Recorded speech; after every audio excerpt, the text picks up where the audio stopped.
What's up, guys? It's Jordan with the Laundromat Resource Podcast. This is show number 68, and I'm pumped you're here today because today I want to expand our horizons just a tiny little bit in a very related way.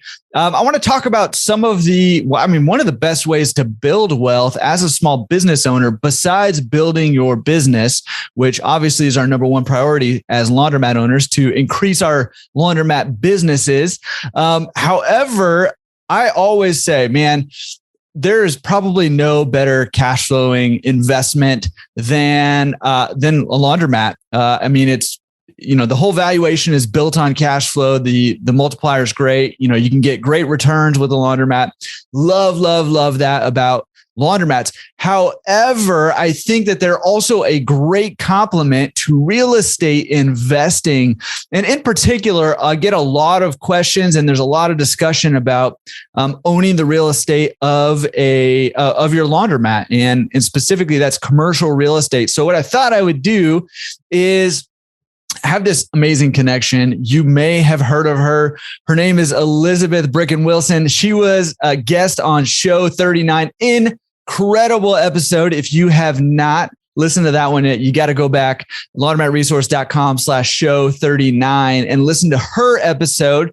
But her husband actually has, he's a commercial real estate syndicator, and he's got a daily podcast on commercial real estate called How to Scale Your Commercial Real Estate. And I subscribe to it. I cannot keep up with every single episode, but I listen to the relevant ones. You got to go subscribe to that if you're at all interested in commercial real estate. It's an awesome resource, shorter episodes than this. So you can, listen to this one and, absorb all of the wisdom here, and then go take some bite-sized snacks out of the ones over there. How to Scale Commercial Real Estate. I'll link to that in the show notes. And just speaking of which, real quick, the show notes for this episode, all the links that we talk about here will be found on the show notes. That's laundromatresource.com/show 68. All right, laundromatresource.com/show 68. Find a link to Sam Wilson, who's our guest today, his podcast, How to Scale Commercial Real Estate, husband of Elizabeth Bricken Wilson, who needs her own podcast too. So Elizabeth, if you're listening to this, let's figure out how we can get you a podcast. And if not, I'm going to give you a call and hunt you down. And let's get a podcast going with you. All right. So anyways, awesome episode where we just dig into commercial real estate. I asked Sam all kinds of questions about, some of the perks of owning commercial real estate, to how do we do this as a business owner, and all kinds of great stuff. Really super informative episode. And so I'm looking forward to sharing this with you guys. Hopefully you guys will find some value in it too, because it's a great way to expand your portfolio and build a lot of wealth doing it. So this episode is great. Cannot wait for you to check it out. Real quick, just want to give you a quick reminder, man, there's still a ton of awesome stuff going on in the forums, laundromatresource.com/forum. So go join those discussions. Haven't tried to brainwash you in a while. Go ask a question, go answer a question. Do that every single week. We need to be connecting with each other. We need to be interacting with each other. And I just saw Dave, Laundromat Millionaire Men's, shout out to you, who, by the way, just hit 1,000 subscribers on YouTube. Way to go, dude. But he just put out a video, I think on Facebook or YouTube or maybe both, that networking is everything. So, man, we got to be networking. So get over on the forums and, start networking, asking questions, answering questions, interacting with people. Go check out the new member introduction forums and introduce yourself over there. Let people know who you are, where in the world you are, what you're up to when it comes to laundromats. And go look for other people in your areas and welcome some people too. Pretty cool community we got going on over there. So go be a part of it. There you go. There's your dose of brainwashing for the day. laundromatresource.com/forums. Go check it out. And as always, man, I need to throw just a quick shout out for the last week. The last week has been incredible over here at Laundromat Resource. I was super privileged to host a webinar with Sense, talking about the gig economy. If you missed that one and that's at all interesting to you, how to use the gig economy to essentially, either start or supplement your pickup and delivery business. Super interesting conversation. That's on my YouTube channel. I'll put the link down in the description if you're on YouTube, or if you're checking out the show notes, I'll put the link there too. For that, really, really cool. There's a replay there. So check that out if you missed that. Did a live Q&A, our 10th one with Dave, Laundromat Millionaire Men's. And not only was it, that was probably our best one. There was a ton of people at that one, a lot of really great interactions. We could not get to every single question, and a lot of really fun interaction in the comments between, not just Dave and I answering questions, but also just a lot of participation in the Q&A over there, with a lot of top-notch laundromat owners answering questions in the chat too. Super cool. But not only was that happening, but Dave did hit his 1,000 subscribers live while we were in that Q&A. So that was a lot of fun, really exciting. That one, also, there's a replay on YouTube. So if you're interested in checking that out, make sure that, you do. And I'll link to that in the show notes and YouTube down in the description below. So that was a lot of fun. And then we had our weekly webinar, which was awesome as always. Last week, I think we were talking about how to buy your first laundromat. This week's webinar, just quick shout out for that. If you're interested, how to analyze a laundromat deal, sign up for that. And we'll be going through that. It's pretty in-depth, little webinar that we do over there. And man, a lot of super cool stuff happening all last week. So very fun. Looking forward to doing more and more stuff for you guys that helps you out as laundromat owners, or you that are trying to buy your first laundromat. So more and more stuff coming, and cannot wait to just see you at the next thing. So, all right, without further ado, make sure you check out the forums. Make sure you go check out the replays to either that webinar I did with Sense or the live Q&A webinar. Not really a webinar, just a live Q&A, I guess. Laundromat Owners Live, I think is what we call it. 10th one. They've got 1,000 subscribers live. Super fun. All right. Now, without further ado, actually, maybe a little bit further ado, let me hit you with this little ad to help pay the bills. Then we're going to jump into it with Sam Wilson, husband of Elizabeth Bricken Wilson. Super good episode. You're going to love it. Cannot wait. See you on the other side. All right, guys, today's episode is brought to you by Atmosphere TV. You may remember back in episode 34 when Atmosphere TV's Mike Kelly joined me on the podcast. It was an epic episode. If you haven't listened to it, show 34, laundromatresource.com/show 34. Go check it out. It's incredible. A ton of value there. One of the things we talked about is just the importance of creating a good, positive atmosphere in your laundromat. And I was just rereading the book by Simon Sinek, Start With Why.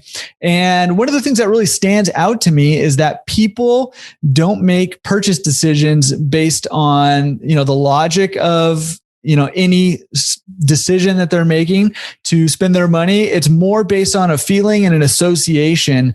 And so it's really important to create a positive feeling, a positive atmosphere, no pun intended, in your laundromat to help people associate this chore that most people don't like doing with something positive. Atmosphere TV is an incredible way to help improve the atmosphere of your laundromat. And basically, if you haven't heard of it, what it is it has 50 plus channels created specifically for businesses, with everything from sports clips, hilarious fail videos, draw-dropping videos from all over the world. There's automobile channels. There's a ton of stuff. My kids love it, and my customers love it. Atmosphere TV can be a great way to either supplement your cable, or a lot of us laundromat owners are cutting our cable bill completely and running Atmosphere TV. They're designed to be used with no audio, but they also do have an audio option. That way you can kind of design the atmosphere of your laundromat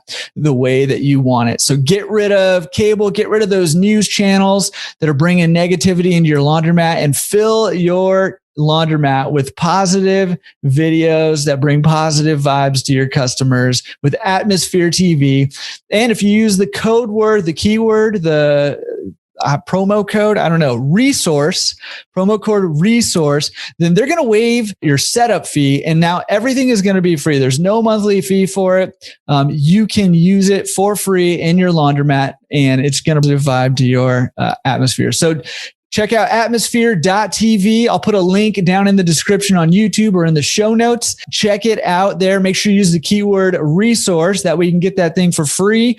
Or if you'd like, email Mike at mike.kelly@atmosphere.tv. All right, Sam, how are you doing, man? Thank you for coming on the show. Jordan, I'm doing great, man. Thanks so much for having me on. It is my pleasure. And for those of you guys who don't know, Sam is the spouse of Elizabeth Bricken Wilson, who to this day is still one of my favorite guests on the show. And that just leaves a whole lot for you to live up to right now. Man, yeah, good luck. I married way up. So you're getting the lesser of the two interviewees here on the show today. So it's a good deal. Well, you know what? I mean, in all honesty, that really is one of my favorites. If you have not listened to Elizabeth's show, that's show 39. I'll put a link to that in the description down below. If you're on YouTube or if you're on the podcast, it's in the show notes. You got to go listen to that. I'm pretty sure we rag on you a whole bunch in that show. So and yeah, sorry about that. It's all good. And as I think I've told you before, like it's both true and well deserved. So I have no defense. Well, hey, man, I know that it's probably undeserved, but can you give us a little bit of background on you? Because I mean, this is kind of a unique episode for this podcast, but something that I'm super interested in, something I know a lot of people who are in the laundromat industry are super interested in. But tell us who you are and what it is that you do, and then we'll jump into it from there. Yeah. So my name's Sam Wilson. I live in Memphis, Tennessee, and I'm in commercial real estate. I've been in real estate for about 8 years. It took me 5 of those years to figure out that I wanted to be in commercial and not in single family. So I've monkeyed around a lot in the real estate space. If there's an asset class, I've probably invested in it or touched it or been involved with it somewhere, somehow, except for industrial and office. Those are two that I've just never. Industrial, of course, is a great asset class right now, but never really got into. The rest of them, yes, I love them all, for various reasons. But right now, primarily investing in multifamily apartment complexes and self-storage and boat and RV storage, which I put all under the umbrella of self-storage. That's it, man. Run a company here. I stole my wife's last name or now middle name, Bricken, because it spells the word big, Bricken Investment Group. And I like that. That. My last name's Wilson, and no one can find the Wilson Investment Group. Wilson is second behind Smith. Like, oh, you're a Wilson. Okay. It's nobody. Yeah. So I wanted to be on the top of Google, which it is. So it works out really well. So that's it, man. I'm here in Memphis. We're rocking and rolling, buying apartment complexes across the Southeast, and just having a good time. Well, hey, man, Memphis is a great spot to be in multifamily and storage. From what I understand, that's a good place to be headquartered, and everywhere kind of around there is pretty awesome for that. So yeah, absolutely. Right, there's a lot within striking distance of here. I don't have any multifamily assets here in Memphis for a variety of personal reasons. But there's lots within striking distance of here. That's great. So you're absolutely right. Yeah. Well, not only are you doing that, and obviously, if you're on YouTube here, you can see he's got Bricken Investment Group. That's the big he was talking about there. Pretty awesome. And I like the logo too. It's very big. It's very big. Thank you. Not only are you doing that, but I mean this in the best way possible, but you're insane, man. You're crazy. You host a daily podcast on commercial real estate. Am I right? I do. Yeah. It's called How to Scale Commercial Real Estate. So it's a daily show. We started that December 1st. We're like episode, I don't know, whatever it is, December 1st till now, 270, 268. I don't know, somewhere in that neighborhood. Yeah. It goes out every single day, and I have no intention of slowing down on that. Having a blast doing it, meeting great people across the country. And it's a heck of, as you well know, from hosting a podcast. It's not that easy to do this. Yeah. It's a time block. It is not a distraction, but it is in its own right, a distraction from actually doing your work. Because when this hangs up, all of a sudden, and that's why I was 5 minutes late to this interview, right? Because I'm going, oh, crud. Like I've got investors in the call. We're trying to talk about deal specs and oh yeah, podcast. It's a complete gear shift, but it's a ton of fun. So yeah, it's a daily show and a little bit nutty, but a good time. Yeah, well, Elizabeth mentioned it on her show, and since then I've been subscribed. I cannot keep up daily, but I pick them off when I can, and I kind of started cherry picking the episodes that are most relevant to me. Sure. But awesome show, man, and I think you do a great job with it. And you were mentioning before we hopped on here and hit record that you're an introvert, and it takes you a lot of energy, and you're pretty much spent after doing all these podcast episodes. But it does not come across that way at all. Well, thanks. I fake it well. Yeah, absolutely, man. It's I could go days on end without talking to anybody and feel really good. Where Elizabeth, of course, she's the extrovert, and she's the one that stays home, runs a laundromat, but really has no interaction with the public in any capacity all day long. And I'm like, how did this happen? Yeah. Exactly. You're the extrovert that gets quiet time, and I'm the introvert on the phone talking to people all day. This is a mess. Yeah, exactly. Well, we should probably just get her a podcast too. How about that? She would be awesome. I'm gonna contact her, and I'm gonna put some in the works. She does need to be hosting a podcast. I think come on and do this. Do the commercial real estate podcast. Yeah, deals. Let you go wander around the woods on your own. Yes. Yeah. Well, hey, awesome stuff, man. And again, there's a link to the podcast, How to Scale Commercial Real Estate podcast, in the description if you're on YouTube, on the show notes. Go check it out. Go listen to it. The reason I asked Sam to come on, and the reason I'm super excited about this, because I think there's a lot of connection between small business ownership and laundromat ownership in particular, and commercial real estate. Obviously, a lot of us are trying to accumulate our own commercial real estate. And even if you don't own the real estate, you're dealing with commercial real estate because you got to lease it, right? So one way or another, you're touched by commercial real estate. So I thought it'd be awesome for us to maybe have a little bit better understanding of the commercial real estate space. And man, who better to have on to come chat with us about it than the Sam Wilson, spouse of Elizabeth Bricken Wilson. So hey, thanks. That's a tall order to live up to, but yeah. Well, tell us a little bit about, what's the appeal for you? And maybe, you talk to a ton of people. Obviously, you're talking to people all the time about commercial real estate. What's the appeal of commercial real estate investing? Well, I mean, for me, going from single family, the appeal was manyfold. One of which is, you could own 100 single family houses, right? And you've got 100 roofs, and you've got 100 AC units and 100 crawl spaces or, foundations to deal with, whatever. You got 100, and they could be dispersed across an unknown, amount of space. Or you could buy 100 units all on a nice little 8 acre parcel. So your maintenance guy isn't driving all over the country just to take care of the maintenance requests, right? He's on site. It takes him 1 minute to get from one unit to the next. So there's just simple economies of scale there. Other thing is that when you go bigger into an asset like that, you can hire out management. So you can have on-site management. You can have on-site maintenance, as I've already said. Your maintenance costs are typically lower because if you're going to buy one stove, you're going to buy 100 stoves if you're going to do a value add, and they're all going to be the same stove, and they're going to come on one big giant truck. Not, hey, Mr. Lowe's man, can you send a stove to this address? Oh, there's $80 delivery fee. Use it 100 times. You spend $8,000 on delivery fees. Like this is ridiculous. You're not going to spend $8,000 getting 100 stoves delivered to one location. So economies of scale, I think, on that front, measurable, it's repeatable. It is just stepping into a much better and more organized and well-trodden system. So you can see where others have done it before you. And it's like, okay, this is the way that this is typically done. So I think all of those things are excellent reasons to go bigger, not just to mention go bigger, but financing's easier. It's way easier to get a $10 million loan than it is to get a $100,000 loan from a bank on a single family house. Same amount of paper, just more zeros attached to it.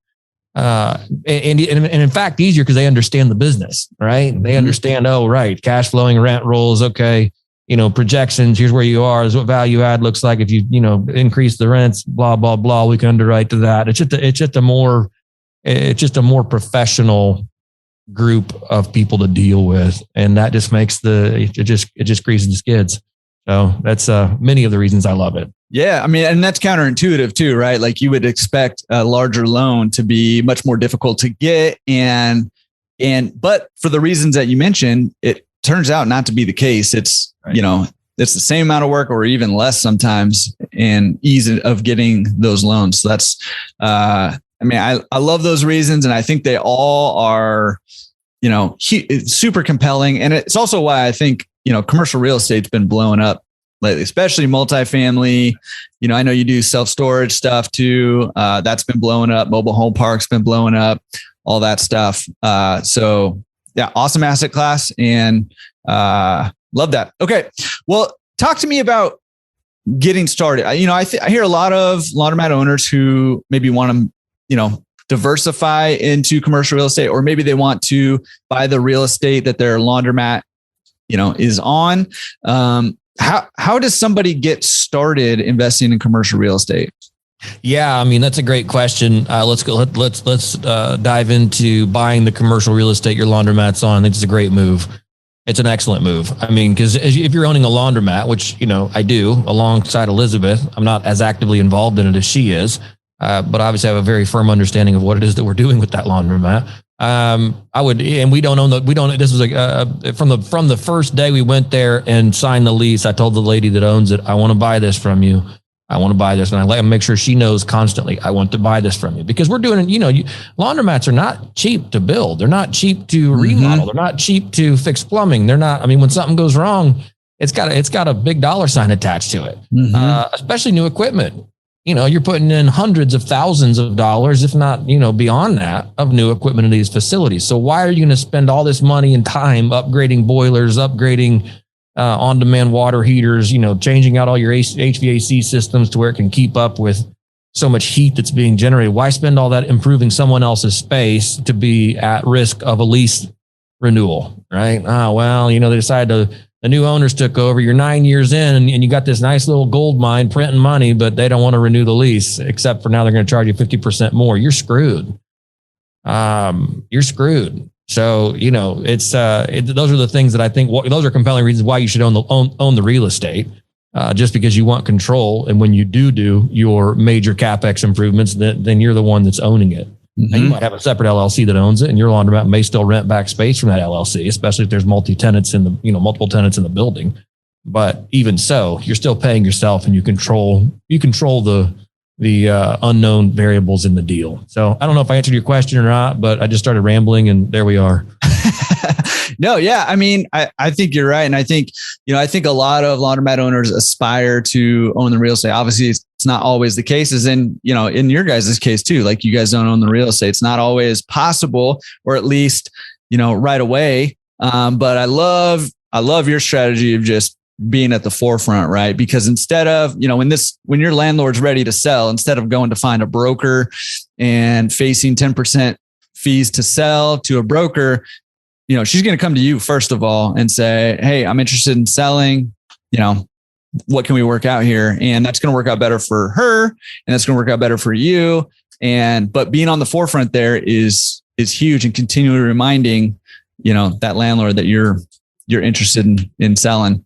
Yeah. And I think one of the compelling reasons for looking, if you're looking at just a strictly real estate play, this little shopping center, it's not great. There's a liquor store in the corner. There's a Mexican ice cream place. There's a Hispanic hair salon, and there's a laundromat, right? There's 4 units in this building. This lady's owned it for 40 years.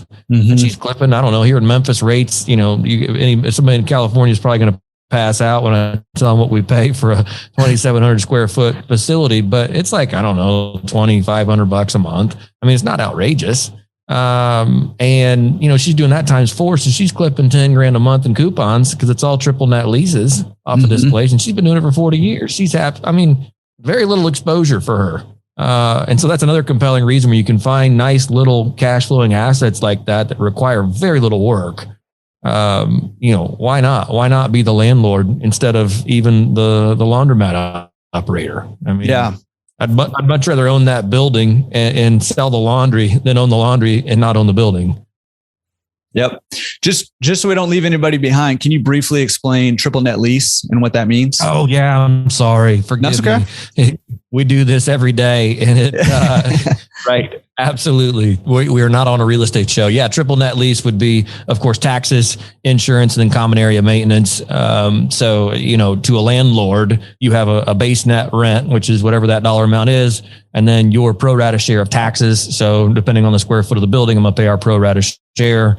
And then the same for building insurance, the owner's insurance. Of course, I carry my own insurance as well, but then I got to pay a cut of her, overall building policy. And then common area maintenance. So if it's outside painting or this or that, or restriping the parking lot, basic stuff like that, again, gets split up on a pro rata share and back billed to the tenant. So those are your the three net expenses that you get paid or have to then pay the landlord for. So which obviously as a landlord, that reduces your exposure considerably. So that's a great deal. And again, what other than like say major failures, like a roofing failure or a structural failure, or if a wall collapses, I'm just making stuff up here at this point. I mean, that's going to be on the owner to fix. Like common area maintenance does not include failure of a roof, but at least not typically. So yeah, that's what that is. Yeah, but that insurance you pay for should help cover it, right? Correct. My introduction to triple net lease is when I bought my first laundromat, and it had a triple net lease. And I was like, I'm on the wrong side of this equation over here. I need to that's what piqued my interest in commercial real estate, honestly, is getting slapped with the triple net lease and realizing, man, that's a great deal for a landlord. How do I get on that side of things? Right. And those typically, when those buildings trade hands and there's a triple net lease in place for all the tenants, those sell at a much lower, what they call cap rate. So they sell for a much higher price relative to their income because of the absence of exposure to the landlord. So if you have a building like that you're in or that you own, just know that if you can settle those as triple net leases, it becomes far more valuable to the next buyer. Yeah, absolutely. I mean, and that seems very intuitive. Like, put yourself in those shoes as a buyer of that. Would you rather buy one where you're responsible for the taxes and the insurance, or would you rather in maintenance, or would you rather buy one where somebody else is responsible for that for you and you benefit from it? Obviously. Yeah. And it depends. I mean, the answer to that question is it depends. There may be a situation where, because you can get a lot higher return on your money without a triple net lease in place, because you're now assuming some exposure, but of course your then return on your investment goes up because you're picking up that exposure along the way. So it's that risk reward. How much risk do you want to take on for how much reward, kind of equation. Yeah. Awesome. Okay. Well, talk to me a little bit about commercial real estate. I know, a lot of us are familiar, at least, to some degree, about residential real estate, how residential real estate's valued, how it works. You have, comparable sales and stuff like that. But I know commercial real estate's a little bit different. So can you fill us in on how commercial real estate is valued? And again, that's going to be it depends on what asset class. And I'm kind of lumping commercial real estate in, it's a whole bunch of stuff. And if you need to focus on something, maybe focus on retail real estate, because that's what we deal with more often. But yeah, can you give us a kind of an overview of how commercial real estate's valued? It's to be very similar to a business in that it's valued based on its net operating income, right? I mean, if your business isn't making money and has no projections of making money, your business is practically worthless. But you're going to sell your business for a multiple of whatever it is it's making, depending on the industry.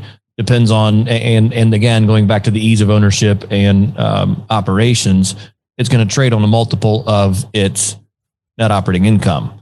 And the same is going to hold true for almost all commercial real estate classes, right? Again, there's going to be some variance in what that multiple is based on market, based on asset class, based on lease types, based on tenant, demographics, all those things.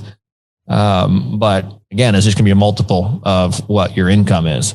So that's the best way I can say it. Are you valuing real estate based on a multiple, or are you kind of flipping it around? I mean, cap rate is basically a multiple flipped around, right? Correct. I say a multiple because it's easier people to try to grab than right. Yeah. discussion of what a cap rate is.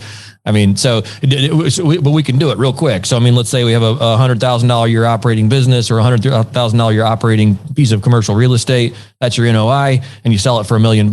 You've just sold it at a 10 cap, right? If you sell it for, so I guess $2 million, you'd have sold it for a 5 cap, right? So that's called the cap rate. So yeah, I'm just flipping it around, saying it's a multiple. So if you're making $100,000 a year, you're selling at 10x revenue, or 10x NOI, I should say, not revenue, but 10x NOI. Right. Yeah. And another way to put it is a cap rate is the amount of return, the percentage of return you can expect unleveraged if you invest. So that's how we got that 5% at a $100,000 net income. If you buy it for $2 million, it's a 5%, net operating income unleveraged. So correct. Yeah. Just so we're all on the same page. Okay. Well, thank you for explaining that to us. What can you talk to me about? What are some things that maybe a new real estate investor, commercial real estate investor, need to know before jumping into commercial real estate investing? Yeah, I mean, you're going to pick your asset class. I think first of all, find out why you want to invest in a particular asset class. You're going to educate the heck out of yourself. You're going to go to podcasts like mine. You're going to go to, I can name off a dozen podcasts on here, the real estate syndication show. You're going to go to Joe Fairless's podcast, best ever real estate. You're going to listen a lot and educate heavily. Then you're going to find somebody in the space that knows what they're talking about in that particular niche. If it's retail, you're going to focus it on retail because there are dynamics in retail. They're different than dynamics in office space. They're different than industrial, then different than multifamily or self-storage. So I interviewed a guy today that he is in the antenna lease space.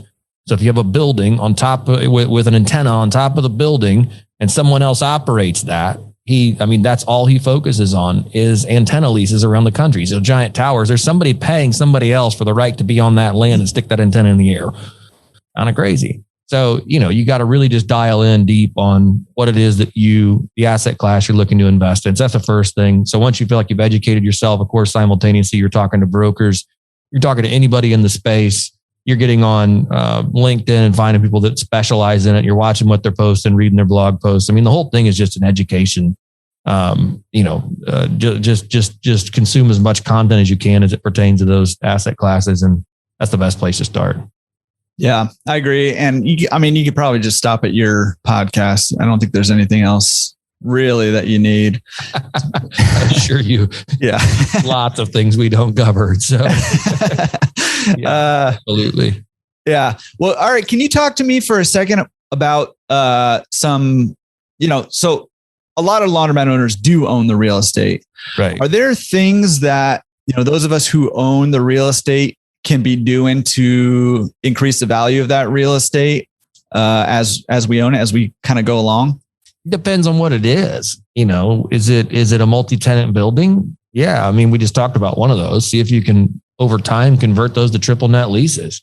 Mm-hmm. Even if it means selling, let's say you're in that position. And again, I'm not an attorney and I'm not a CPA. So this is not advice. It's just an idea, and ideas are free. So, throw it out if you don't like it.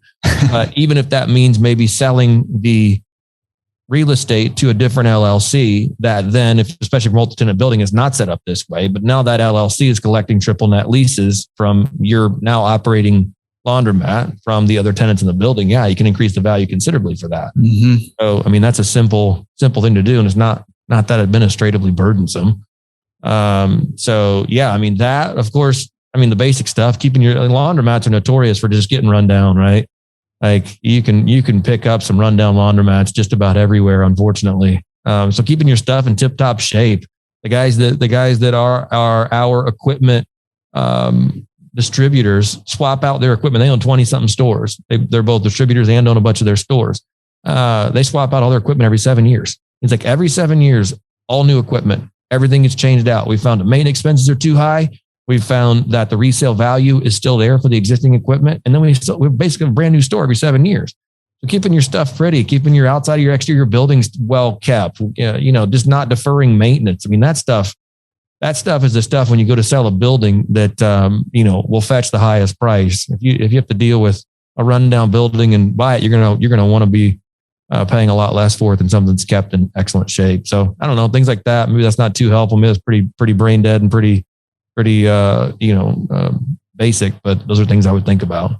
Well, there's a lot of rundown buildings out there that would beg to differ that it's a brain dead. I mean, it's genuinely a helpful comment because it seems super obvious, but people don't do it, right? And when people don't do it, you lose value in your real estate. Same thing with your business, right? When you let laundromats become a zombie mat, well, all of a sudden it's not worth anything anymore. And that's it. The mat we bought, I mean, I really paid him for the location and not because of the way he kept it. Mm-hmm. Look, I can pick up the lease.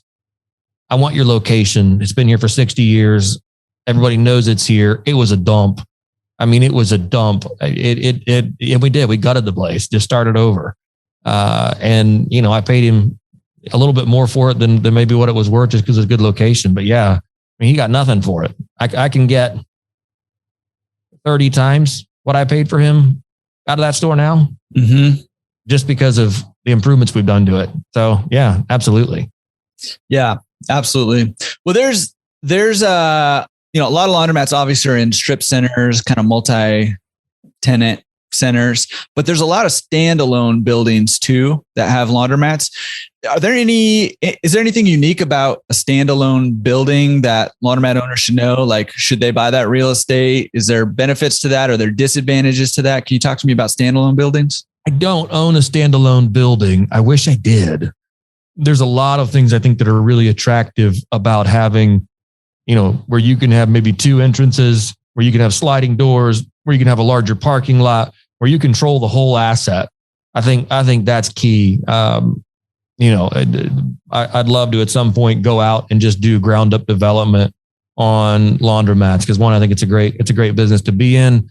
But from a real estate play, it just makes all the sense in the world because then you're not worried about what tenants are doing next door. You're not worried. You can basically just build your own brand ground up the way you want. I love that model, and I'd love to do that a lot more than I do, seeing these in strip centers. Compelling reasons why, I don't know. Maybe I don't have any other than just gut feel. I think it's a really good move. Yeah. Yeah. Well, especially when you got Elizabeth running those things for you. It's like you crank them out. She gets them up and running. It's good to go. Right. Absolutely. All right. Well, yeah. Okay. I mean, this is the question, right? And this is the question that only you really can answer this question. How do you say I am a laundromat owner and I do own a little bit of commercial real estate. So talk to me or talk to the rest of us who want to do this. How do you scale your commercial real estate portfolio? Man, however you want to do it. You can do it through brokers. You can do it through direct mail. You can do it through cold calling. I've done all of these. You can do it through handshakes and warm leads with people that are, in real estate, investing in clubs and things like that. There's not a way. I've practically done it all. I mean, I've built databases from the ground up of assets I want to buy and skip traced them, found their phone numbers and just called them. Hey, you entertain an offer on your property? I mean, that's how I bought this laundromat. I just walked in one day because I had to wash something and I Googled laundromats because I'd never gone to a laundromat and well, there's a laundromat over there. So I went over to the laundromat. I walked in. I'm like, this place is disgusting. I'm like, hey, I'll take it. Sell this place? Yeah. And the owner's like, or the lady who's working there is like, I don't know, pass your number on to him. Don't tell him I gave it to you. All right. And then 3 weeks later, we were closing. So you never know. I mean, you never know when those things. And so I just say, be fearless. It doesn't matter. You'll get told no 1,000 times, but whatever. Those are always today that I still employ to find real estate deals. Yeah. And I think that's crucial. I mean, it goes back to knowing what asset class that you're looking for, what you said earlier, right? And then once you know what it is, I love that advice. Like, just be fearless and go ask and network and let people know what you're looking for and, get the word out and walk into places and send mailers and talk to brokers. And, it's like casting that net wide is how, real estate, business, this is all relational stuff, right? The best deals you find are going to come from, doing all these things and people stumbling on something you're looking for and bringing it over to you or you finding it. Yep. And I would say your best deals to even highlight that further is anything that's off market. So anything that's not being currently marketed is typically going to trade at a lower price than maybe once a broker gets a hold of it, and then decides they're going to do a market study, and then they decide that they want to tell the owner that the owner, has to sell for X price, and then they're going to say, well, they're going to build their cut into that deal and everything else, and suddenly a $1 million acquisition just turned into a $1.3 million acquisition. And you're like, oh, it's not as sweet. So if you can find it before all that nonsense occurs and make it, and I made it easy on this seller. I just said, hey man, I'll give you cash. We'll close anytime. He's like, okay. And that was the end of it. We had a business broker. He's like, look, I'm not an attorney, but here we're going to sign papers. Okay, done. And it was great. It's easy. So that's it, man. That's where I'd start. Yeah. Yeah.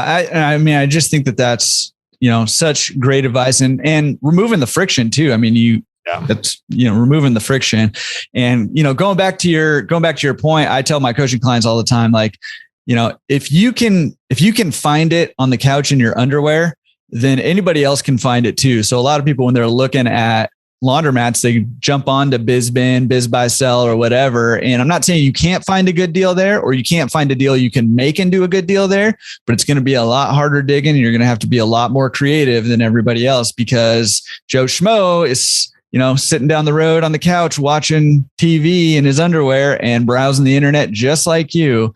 Mm-hmm. And so if you want a good deal, you got to go find it off market. One way or another, either have a broker bring it to you or go find it yourself or whatever.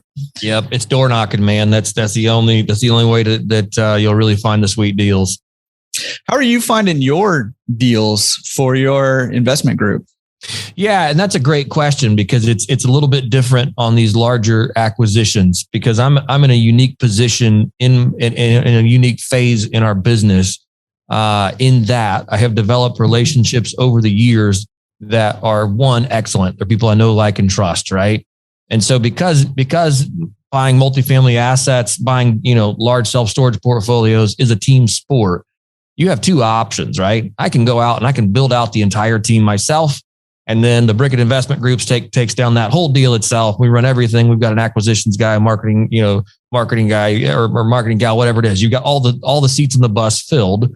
Or I can say, all right, look, I'm gonna take just a couple of these seats that are going to be mine, and then I'm going to partner with other investment groups just like me that have other seats on the bus filled out. And so that's what we've done, which is great because I'm investing alongside other groups right now that I've known for 4 or 5 years. We've worked alongside each other for a while, and so they've built out that acquisitions arm, right? And so then I can go out to my investors and say, hey guys, the homework is done. The deals have been vetted. It's a team and sponsorship team I love working alongside them. I'm excited to bring this deal to you. And my role in the deal is going to be capital raising, investor relations, helping asset manage, things like that. But I'm not out having to go, and again, on the multifamily side, it's just what I say, there's so many lines in the water right now in these asset classes that it makes no sense for me just to put one more line out there, right? Why not partner with some of the other teams already fishing in the pond? And then there's one less line out there. We're not competing against each other. And at the same time, I can keep streamlined operations here and do what I enjoy, which is really talking about real estate, taking down deals, talking to investors, and then paying everybody money. That's fun for me. Doing acquisitions, not so much. Underwriting, hate it. So why life's too short to do the stuff you don't like. So yeah, that's where we are in the current phase of business. And that may change. That may change in the future, but that's where we are right now, and it's working really well. Yeah, that's awesome. And I think you make a good point, and it's also part of the reason why partnering with somebody like you as an investor is so appealing, because maybe somebody has the capital but doesn't like doing the acquisitions, doing the underwriting, going out and throwing another line in the pond themselves, and they're well, I guess they're not a small fish in a big pond because they're the ones fishing, but you know what I mean? They have one line in the water, whereas some of these bigger groups have, 50 lines or 100 lines in the water. And so your chances of finding a good deal, especially if you're working another job, and they're slimmer. Yeah. And people like me have long-standing relationships that have taken years to build. It's one thing if you want to go out and invest $100,000 in real estate as a passive investor. It's tough. And I get that question a lot. Well, how do I vet deal sponsors. You're going to go to a lot of conferences. You're going to shake a lot of hands. You're going to want to watch a lot of transactions take place. And it's going to take a long time to build that track record. Right. And then even then you're going, okay, I hope this works out. And even then you're still vetting a lot of these opportunities as they get presented to you. Or you can come to somebody like me and say, look, man, I throw out 99 out of 100 deals that come across my desk. It's just like, no, that doesn't fit. And then there's that one that go home run. That's it, guys, we're moving forward on this. And here's why. And it brings a lot of vote of confidence to my investor base, because they say, oh, Sam, you're putting your money in. I want to get in alongside you because I invest right alongside my investors. And it's like, it's just a great way for people that want to be involved in real estate to jump in without having to do all of the back end research and work and, midnight fretting over, wait, should I, is this the right? And you still should, you should still do your due diligence, but it just takes a lot of that kind of burden off. So I had a conversation with somebody today. It's a multi-time investor, and they just called it, oh, you're doing it. Okay, great. How much can I get in for? Mm-hmm. Great. And that's a good place for them to be. Yeah, absolutely. And I think you said something there that I think has a really great parallel for anybody looking to buy laundromat deals is, you said you vet, 100 deals and a lot of them go by, but you can spot the one home run deal because you've gone through the 99 and you understand the market, you understand the asset class, you understand what a good deal is and what a good deal is not. So when one comes across your desk, you're going to recognize it because it's going to stand out from all the other ones. And, I tell coaching clients all the time, hey, it's super important. Get on BizBen and BizBuySell and analyze those deals. Look at those deals, not because they're probably going to be a good deal, because they're probably not going to be a good deal, but they're going to give you a baseline so that when that good deal comes your way, you're going to recognize it because it's going to look different from everything else you've seen online. That's sage advice, man. And that's absolutely true. There's extreme value in the practice of just reviewing the deals. Yeah, absolutely. Absolutely. Yeah. And I would say, going right back to your whole theme here, that's a great way to scale too, because, when you're hitting, doubles, triples, home runs, every deal, things compound pretty quickly, and you can, not only are you going to grow in your understanding, your wisdom with each and every deal, but your capital position is going to grow every deal too. So. Right. Yeah, absolutely. Absolutely. Yeah. And on that, I haven't seen this model yet employed in the laundry business, which I think it should. I've thought a lot about this. It's like, man, there's actually an opportunity there. So here I'm sharing with all your listeners, one of the churnings in my head of like, in the laundry business, there's no syndication model, right? There's nobody that I know of that's out there raising capital. You are? We just started Diligence Capital Investments, and we're syndicating laundromats and commercial real estate deals. Dude, good for you. Just got our paperwork through. Home run, man. That's awesome. I'm excited for you. But I don't know anybody else doing it right now. So but it is interesting. I think there's a lot of opportunity there. Huge opportunity there. And there's huge opportunity in, I think in the consolidation of the laundry space. Mm-hmm. So, say I'm taking a tangent here. I can't remember what we were talking about, but whatever, we're having fun. But yeah, so I see that. And so I think if you're doing it, man, that's awesome. That's what passive investors need, is a way to get into the laundry business without having to be an owner operator. Mm-hmm. Hey man, I want to put, because the returns in laundry are exceptional. They're exceptional. Yep. It's compared to multifamily, which you can do really well, but I've found your cash on cash returns in the laundry business to be, far superior to what you're getting in anything in commercial real estate. We've had some deals that have just been stupid deals where we had a 5-year plan and we executed it in 3 months, and all of a sudden you're like, oh my gosh, oops, we just made a pile of money. Yeah. That's not the norm, right? That's not the norm. And I like the steady eddy of laundromats. It's fairly predictable. Yeah, it's rhythmic. Yep. Yeah, very rhythmic. So anyway, I don't know where we went, but there we are. Yeah. No, I tell people all the time, the average laundromat deal, the average real estate deal cannot hold a torch to the average laundromat deal in terms of cash flow. But what I love about real estate and laundromats together in particular is, there's also a lot of opportunity to do value adds, and your equity position can grow a lot quicker in real estate because of how it's valued and the multiples or cap rates that it's valued at. Right. You get much more lucrative in terms of building that equity, but it's awesome to have the cash flow of laundromats and then be able to play around with that equity and have kind of both, and both have pretty good tax advantages at the same time. Yep, you hit that on the head. Yeah, you're absolutely right, and you said that very well. That's absolutely true on both of those fronts, because you're not going to get the same return. If I'll see if I can find a simple example here. If you raise rents $100 a unit, and there's 10 units, so you're making an extra $1,000 a month. $12,000 is your annual. That's been your rent increase, and you're selling it on 10 cap. Yeah, you just made $120,000 in increased value. Yeah. But it's awesome. Right. Which is crazy. Right. Which is crazy. But if you do the same thing in laundry, you're not going to get that same $120,000 back for a simple $12,000 increase in annual revenue. It's just not going to happen. Right. Yeah. You're going to get maybe 40 or 50 back if you're lucky. I know. Yeah. Yeah. If you're lucky. Right. Yeah. Yeah. So that'd be 40, be three and a third times return, which is, I think, probably standard, 3 or 4x revenue is probably about right. Yeah. So, but that's, so you're right. You went on both ends, but the cash on cash returns in the laundry business is insane. Yep. So I don't know. There's pros to both.